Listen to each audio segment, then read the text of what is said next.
श्री स्वामी समर्थ. आजची आपली कथा आहे बायकोचा तिरस्कार पार्ट 2. काही निर्णय घेतल्यावर माणूस हलका होतो, पण आयुष्य लगेच सोपं होत नाही. रश्मी माहेरी आली तेव्हा संध्याकाळ झाली होती. दार उघडल्यावर आई क्षणभर थांबली. समोर उभी असलेली मुलगी ओळखीची होती, पण तरीही वेगळी वाटत होती. रश्मी. अचानक आईच्या तोंडून नकळत प्रश्न निघाला. रश्मी हसली. हो आई. तो आवाज ऐकताच आईने तिला जवळ घेतलं, पण त्या मिठीत प्रश्न होते. काय झालं? आईने विचारलं. रश्मीने उत्तर दिलं नाही, कारण काही प्रश्नांची उत्तरं दारात उभी राहून देता येत नाहीत. बाबा आतून बाहेर आले. अचानक त्यांनी विचारलं, थोडे दिवस इथे राहीन. रश्मी शांतपणे म्हणाली. त्या शांततेत मोठा निर्णय लपलेला होता. रात्री जेवताना कुणी फारसं बोललं नाही. आई वाढत होती, बाबा खात होते. रश्मी ताटाकडे पाहत होती. गौतमला फोन केला का? आईने विचारलं. रश्मीने मान हलवली. नाही. आईने पुढे काही विचारलं नाही. काही वेळा आईलाही कळतं, प्रश्नांनी जखम वाढते. पहिली रात्र रश्मी पलंगावर झोपली होती. पंखा चालू होता. खिडकीतून वाऱ्याची झुळूक येत होती, पण झोप येत नव्हती. डोळे मिटले तरी घर डोळ्यासमोर येत होतं. ते घर जिथे ती होती पण नव्हती. आई शेजारी येऊन बसली. काय झालंय? तू अचानक कशी आलीस? लोक काय म्हणतील याची भीती वाटते. आईने हळूच विचारलं. रश्मी डोळे उघडून छताकडे पाहत म्हणाली, आत्ता नाही. आई थोडा वेळ गप्प राहिली. तू परत जाणार आहेस का? तिने विचारलं. रश्मीचं उत्तर स्पष्ट होतं, नाही. त्या एका शब्दात आईला सगळं कळलं. दुसरीकडे गौतम ऑफिसमधून घरी आला. दार उघडताच घराने त्याचं स्वागत केलं नाही. स्वयंपाकघर शांत होतं. घरात प्रसन्नता नव्हती. त्याला क्षणभर चीड आली. मग आठवलं, रश्मी निघून गेली आहे. तो खोलीत गेला. कपाट उघडलं. एक बाजू रिकामी होती. तिचे कपडे, तिच्या वस्तू, फक्त पोकळी. कावेरीबाई बाहेरून म्हणाल्या, जेवायला काही नाही आज, करावे लागेल. मसाले भात करणार आहे. गौतम काही बोलला नाही. तो बाहेर गेला. त्याला राग आला होता, कारण त्याला ते जेवण आवडत नव्हतं. तो एका हॉटेलमध्ये गेला. हॉटेलचं जेवण त्याला बेचव वाटलं. रात्री झोपताना त्याला शांतता अस्वस्थ करत होती, कारण ही शांतता आता रश्मीची नव्हती, ती त्याची झाली होती. दुसऱ्या दिवशी ऑफिसमध्ये तो कामावर लक्ष देऊ शकला नाही. मित्राने विचारलं, काय झालंय? गौतम म्हणाला, काही नाही. पण त्याचं काही नाही खूप मोठं होतं. रश्मी मात्र सकाळी लवकर उठली. आईसोबत चहा घेताना तिला बरं वाटलं. आईने विचारलं, पुढे काय? रश्मीने उत्तर दिलं, मला आधी स्वतःसाठी उभं राहायचं आहे. तो निर्णय ठाम होता. दुपारी एक फोन आला. नंबर ओळखीचा होता. कॉलेजचा मित्र आकाश. रश्मी, तू माहेरी आली आहेस असं कळलं. तो म्हणाला. रश्मी क्षणभर गप्प राहिली. कशी आहेस? आकाशने विचारलं. जिवंत आहे, रश्मी म्हणाली. आकाशला त्या शब्दाचा अर्थ कळला. भेटूया? त्याने विचारलं. हो, रश्मी म्हणाली. मला गरज आहे, तेवढंच. आकाश शांतपणे म्हणाला. सायंकाळी ते भेटले. कॉफीसमोर दोघे जुने मित्र बसले होते. आकाश तिला पाहत म्हणाला, तू खूप बदललीस. हो, रश्मी म्हणाली. हरवले होते, आता सापडते. आकाश काही बोलला नाही. तो फक्त ऐकत होता. दुसरीकडे गौतम, तो आईसमोर बसला होता. ती परत येणार नाही, कावेरीबाई म्हणाल्या. गौतम पहिल्यांदा म्हणाला, मी तिला कधी वाईट वागवलं नाही. महेशराव शांतपणे म्हणाले, म्हणूनच ती तुटली. तो वाक्य गौतमच्या मनात बसलं. रात्री गौतमने रश्मीला मेसेज केला, आपण बोलू शकतो का? बराच वेळ उत्तर आलं नाही. मग फक्त एक ओळ, आत्ता नाही. रश्मीने फोन बाजूला ठेवला. तिला अपराधी वाटलं नाही, कारण पहिल्यांदा तिने स्वतःला प्राधान्य दिलं होतं.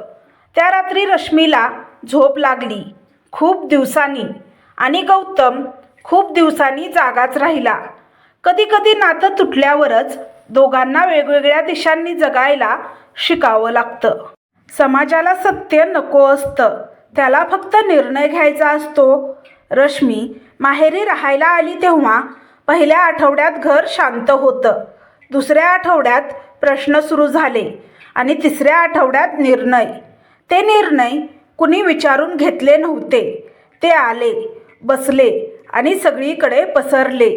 आई सकाळी भाजी आणायला गेली तेव्हा शेजारणीने विचारलं, रश्मी इतके दिवस इथेच आहे? आई हसली. हो. सासरी काही बिनसलं का? तो प्रश्न सहज वाटत होता, पण त्यामागे कुतूहल नव्हतं, तपास होता. दुपारी मावशी आल्या. अगं, नवरा तर चांगला आहे म्हणे. त्या म्हणाल्या, मारत नव्हता, दारू पीत नव्हता. मग का सोडलंस? रश्मीने पाणी दिलं, बसायला सांगितलं. उत्तर दिलं नाही, कारण काही लोकांना उत्तर दिलं की ते प्रश्न वाढवतात. संध्याकाळी बाबांच्या मित्रांचा फोन आला. आजकालच्या मुलींचं काही सांगता येत नाही हो, तो म्हणाला. थोडंसं ॲडजस्ट करायला हवं. फोन ठेवताना बाबांचा हात थरथरला. रश्मी हे सगळं पाहत होती, ऐकत होती, आणि पहिल्यांदा ती गप्प बसली होती. रात्री जेवताना तिने थेट बोलायला सुरुवात केली. मी वाईट बायको होते का? तिने विचारलं. आई गप्प, बाबा गप्प. मी कुणाला फसवलं का? ती पुढे म्हणाली, नाही. बाबा म्हणाले, मग मी फक्त स्वतःसाठी उभी राहिले म्हणून चूक ठरते का? रश्मीचा आवाज स्थिर होता. आईच्या डोळ्यात पाणी आलं. लोक बोलतील, आई म्हणाली. लोक नेहमी बोलतात, रश्मी शांतपणे म्हणाली, पण यावेळी ते माझ्याबद्दल बोलतायत. दुसरीकडे गौतमसाठी समाज अजूनही सौम्य होता. बायको हट्टी निघाली, लोक म्हणत होते. गौतम तर शांत आहे, तो ऐकत होता. पण आता त्याला ते वाक्य टोचत होतं, कारण तो शांत होता आणि तेच त्याचा गुन्हा होता. कावेरीबाई म्हणाल्या, लोक मला विचारतात, सून का निघून गेली? गौतम पहिल्यांदा म्हणाला, मी दोषी आहे. कावेरीबाई थांबल्या. मी तिला दुखावलं, तो म्हणाला, न बोलून. त्या वाक्यात त्याने स्वतःला पाहिलं. रश्मीने नोकरीसाठी अर्ज करायला सुरुवात केली. काही ठिकाणी फोन आला, काही ठिकाणी नाही, पण प्रयत्न सुरू झाले. ती सकाळी उठून स्वतःसाठी चहा बनवत होती. तेच तिचं पहिलं स्वातंत्र्य होतं. एक दिवस आकाश पुन्हा भेटायला आला.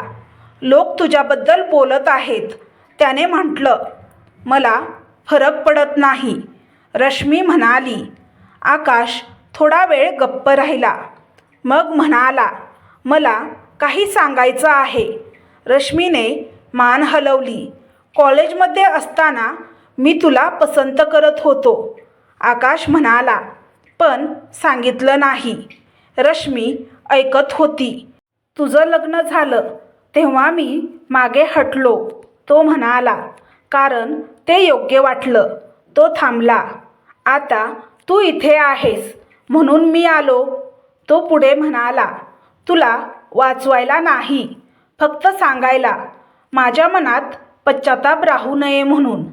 रश्मीने थोडा वेळ घेतला, मग म्हणाली, आकाश, मला तुझा प्रामाणिकपण आवडलं, पण मला आधी स्वतःच्या पायावर उभं राहायचं आहे.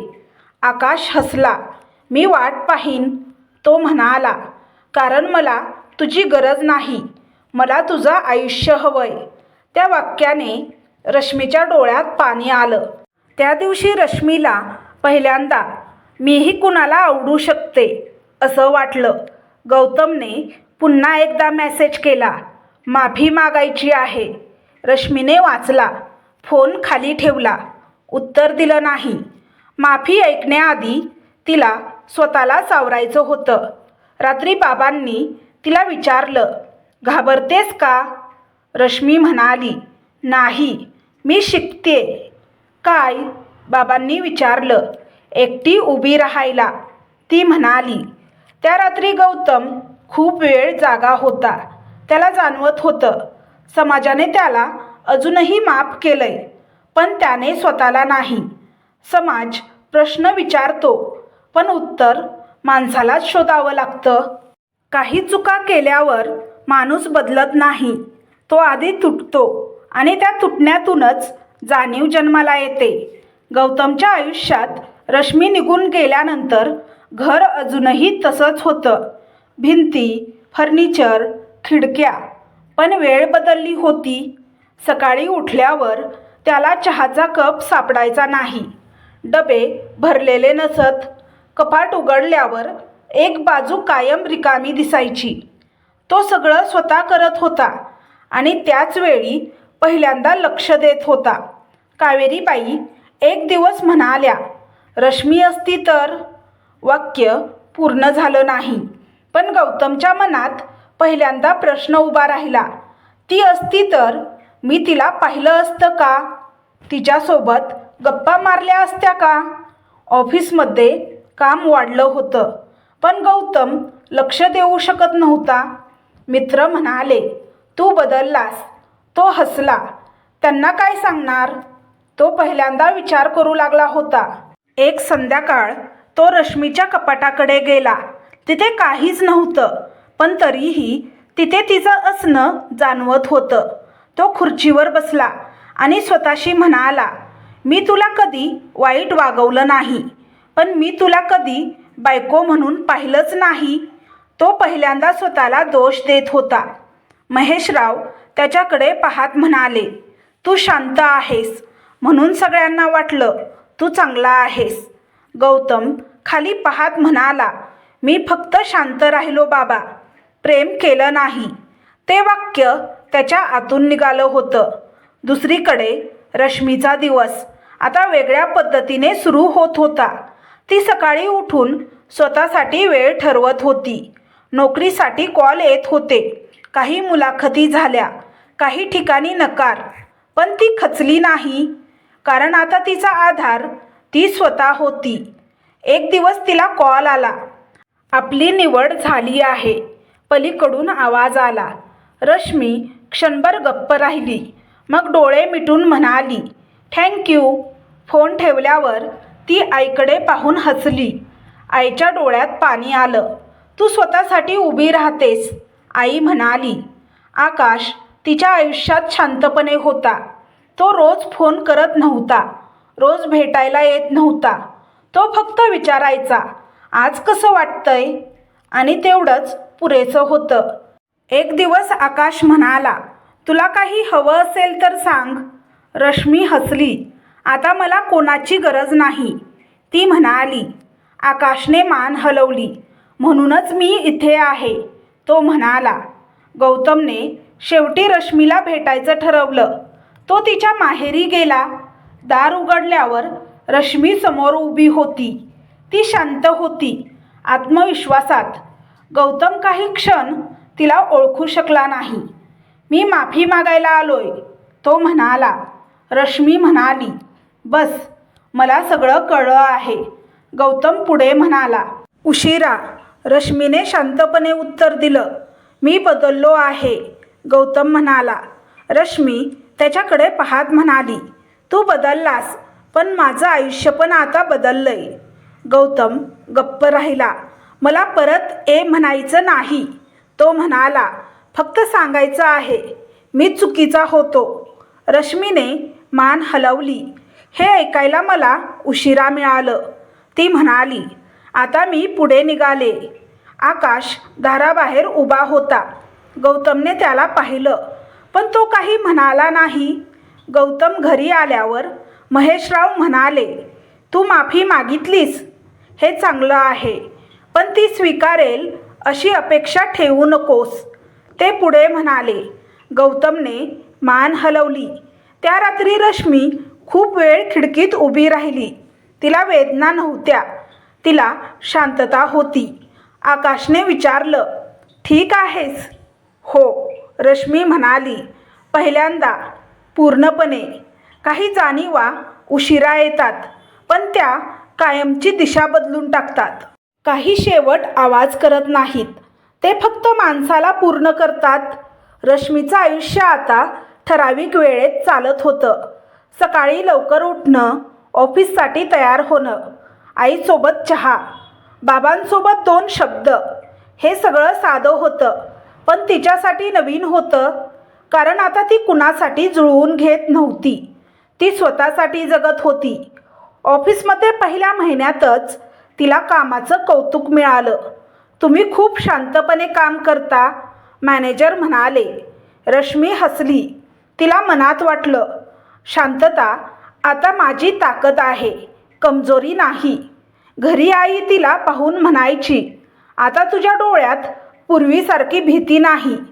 रश्मी म्हणायची, कारण आता मी स्वतःला सोडत नाही. आकाश तिच्या आयुष्यात अजूनही तसाच होता, शांत, स्थिर, संयमी. तो रोज भेटायला येत नव्हता, तो तिला प्रश्न विचारत नव्हता, तो फक्त तिथे होता. आणि काही नात्यांसाठी तेच पुरेसं असतं. एक संध्याकाळ रश्मी ऑफिसमधून परत आली, थकलेली होती. बाहेर आकाश थांबला होता. कॉफी? त्याने विचारलं. हो, रश्मी म्हणाली. दोघं बाहेर बसले. थोडा वेळ शांतता होती. मग रश्मी बोलली, आकाश, मी तुला एक प्रश्न विचारू? हो, तो म्हणाला. मी तुटलेली आहे का? तिने विचारलं. आकाशने लगेच उत्तर दिलं नाही. तो थोडा वेळ गप्प राहिला. मग म्हणाला, नाही, तू स्वतःला परत जोडलेली आहेस. रश्मीच्या डोळ्यात पाणी आलं. मला भीती वाटते, ती म्हणाली. परत एखाद्या नात्यात स्वतःला हरवण्याची.